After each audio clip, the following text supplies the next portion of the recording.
ઓમ શ્રી ગણેશાય નમઃ. જય શ્રી કૃષ્ણ. મિત્રો, તમારું ફરી એકવાર સ્વાગત છે આપણી પોતાની ડિજિટલ ખેડૂત યુટ્યુબ ચેનલ પર. એક એવી ક્ષણ જ્યારે આખો યુગ સમાપ્ત થવા જઈ રહ્યો હતો. એક તરફ પાંડવો ધ્રુસકે ને ધ્રુસકે રડી રહ્યા હતા અને પોતાના વાલા માધવની ચિતાને મુખાગ્નિ આપી રહ્યા હતા, અને બીજી તરફ શ્રીકૃષ્ણની સોનાની દ્વારકા સમુદ્રના કાળા ડિબાંગ પાણીમાં ગરકાવ થઈ રહી હતી. શું તમે ક્યારેય વિચાર્યું છે કે જે પરમાત્માએ આખા બ્રહ્માંડનું સર્જન કર્યું, જેના એક ઈશારે મહાભારતનું યુદ્ધ જીતાઈ ગયું, તેમનો પોતાનો અંત આટલો દર્દનાક કેમ હતો? રાધાજી કે જેમના વિના કૃષ્ણ અધૂરા હતા, તેમનું મૃત્યુ કેવી રીતે થયું? અને સૌથી મોટો સવાલ, કૃષ્ણના અંતિમ સંસ્કાર વખતે એવું તે શું બન્યું કે પાંડવો ભયથી કંપી ઉઠ્યા? ચિતાની રાખમાંથી એક એવું જીવંત લાલ રંગનું હૃદય બહાર આવ્યું, જે અગ્નિમાં પણ બળી ન શક્યું. આખરે એ ધબકતા હૃદયનું શું થયું? આજે આપણે એવા રહસ્યો પરથી પડદો ઉઠાવીશું જે ઇતિહાસના પાનાઓમાં દબાઈ ગયા છે.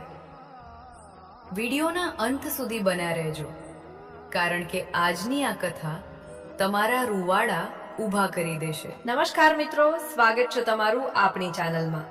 જો તમે પણ શ્રી કૃષ્ણના સાચા ભક્ત છો અને આવી જ અદ્ભુત પૌરાણિક કથાઓ સાંભળવા માંગો છો, તો અત્યારે જ આ વિડીયોને લાઈક કરી દો અને આપણી ચેનલને સબસ્ક્રાઇબ કરવાનું ભૂલતા નહીં.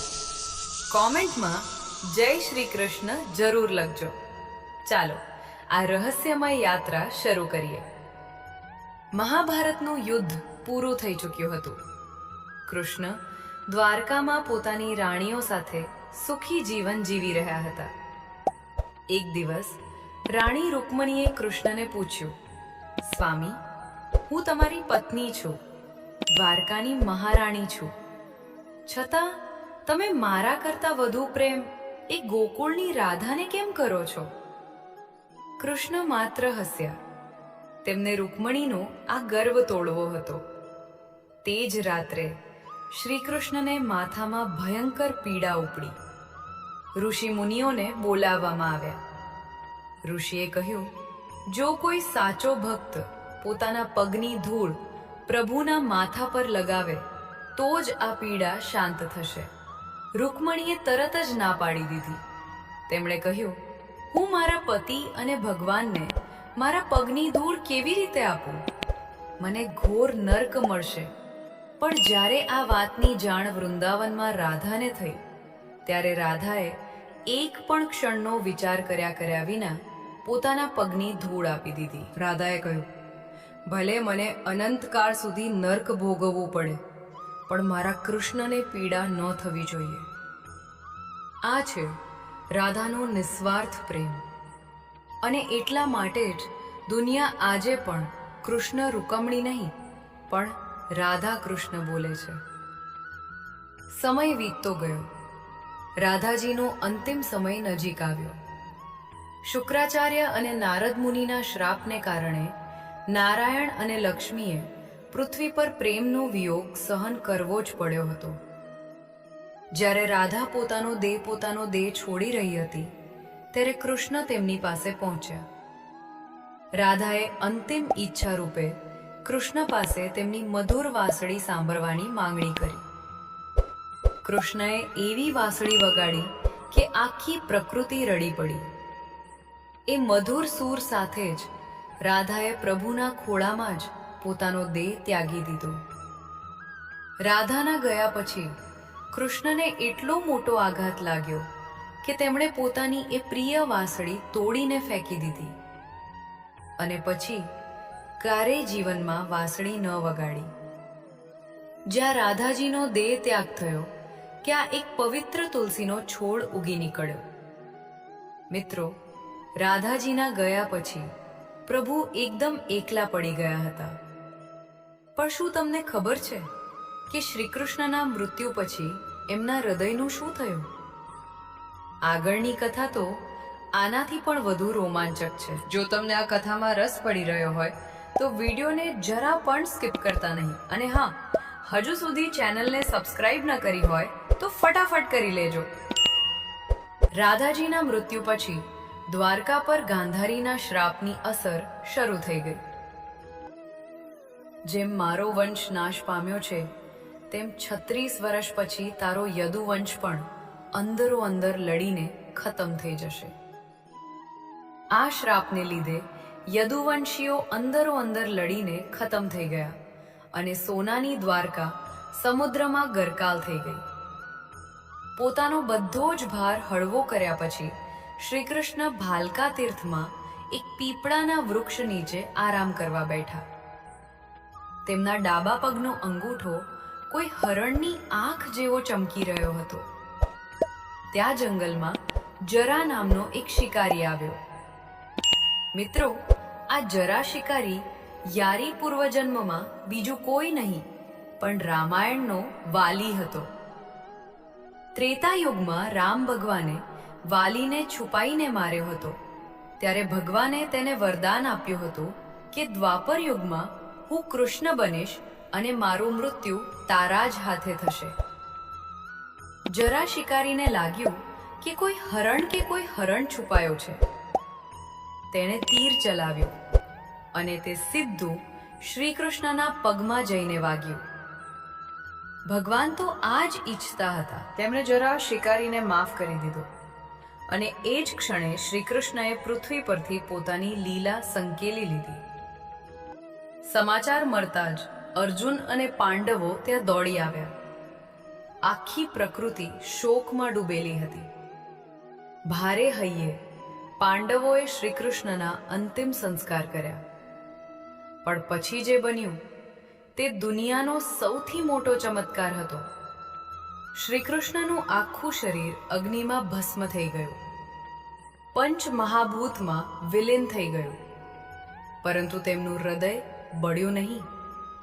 તે આગની જ્વાળાઓ વચ્ચે પણ એકદમ લાલ રંગનું જીવંત ધબકી રહ્યું હતું. ક્યાં આકાશવાણી થઈ કે આ ભગવાનનું સ્વરૂપ બ્રહ્મ પદાર્થ છે. અગ્નિ તેને બાળી નહીં શકે. પાંડવોએ એ ધબકતા હૃદયને એક લાકડાના ટુકડા સાથે મજબૂત દોરડાથી બાંધીને સમુદ્રમાં પધરાવી દીધું. વર્ષો વીતી ગયા. એ લાકડાનો ટુકડો તરતો તરતો ઓડિશાના પુરી તટ પર પહોંચ્યો. ત્યાં કબીલાના સરદાર વિશ્વવાસુ આ નીલ માધવની પૂજા કરતા હતા. માલવા રાજ્યના રાજા ઇન્દ્રદ્યુમ્ન ભગવાન વિષ્ણુના પરમ ભક્ત હતા. ભગવાને તેમને સપનામાં દર્શન આપ્યા અને કહ્યું, પુરીના સમુદ્ર તટ પર મારો અંશ લાકડાના રૂપમાં છે. તેમાંથી મારી ભવ્ય મૂર્તિ બનાવો. રાજા લાકડું તો લઈ આવ્યા, પણ તેમાંથી મૂર્તિ કોણ બનાવે? ત્યારે સાક્ષાત દેવતાઓના શિલ્પકાર વિશ્વકર્મા એક વૃદ્ધ સુથારનું રૂપ લઈને રાજા પાસે આવ્યા.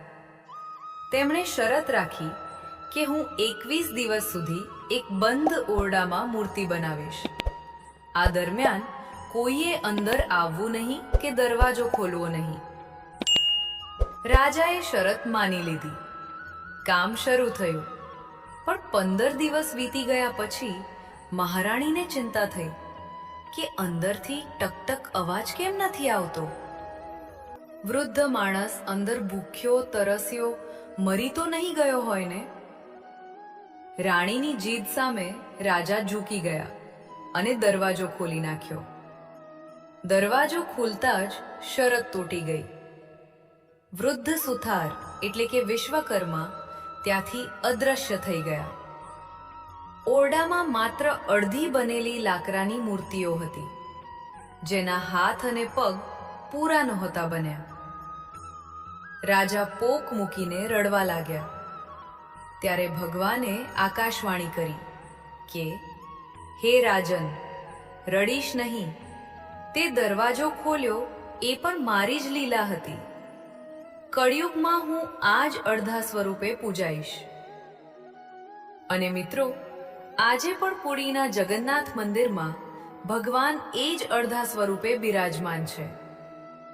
આજે પણ દર 12 વર્ષે જ્યારે ભગવાન જગન્નાથની મૂર્તિ બદલવામાં આવે છે, ત્યારે પૂજારીની આંખે પાટા બાંધીને જૂની મૂર્તિમાંથી એ બ્રહ્મ પદાર્થ એટલે કે શ્રી કૃષ્ણનું ધબકતું હૃદય નવી મૂર્તિમાં ટ્રાન્સફર કરવામાં આવે છે.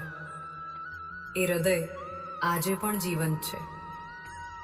તો મિત્રો, આ હતું શ્રી કૃષ્ણના દેહ ત્યાગ અને ભગવાન જગન્નાથના પ્રાગટ્યનું અદ્ભુત રહસ્ય.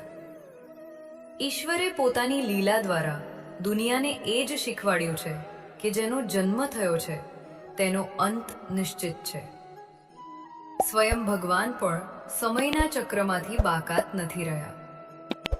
જો તમને આ કથા હૃદય સુધી સ્પર્શી ગઈ હોય અને કંઈક નવું જાણવા મળ્યું હોય તો આ વિડીયોને અત્યારે જ લાઈક કરો. તમારા મિત્રો અને વડીલો સાથે આ પવિત્ર કથાને શેર જરૂર કરજો. આપણા ગૌરવશાળી ઇતિહાસ અને ધર્મની આવી જ શાનદાર કથાઓ જાણવા માટે આપણી ચેનલને અત્યારે જ સબસ્ક્રાઇબ કરો અને બેલ આઇકન દબાવી દો. કોમેન્ટ બોક્સમાં હૃદયથી લખો જય જગન્નાથ અથવા જય શ્રી કૃષ્ણ. ચાલો મળીએ છીએ આવતા વિડીયોમાં એક નવા અને અદ્ભુત રહસ્ય સાથે. ત્યાં સુધી સાચવજો. જય હિન્દ, જય શ્રી કૃષ્ણ.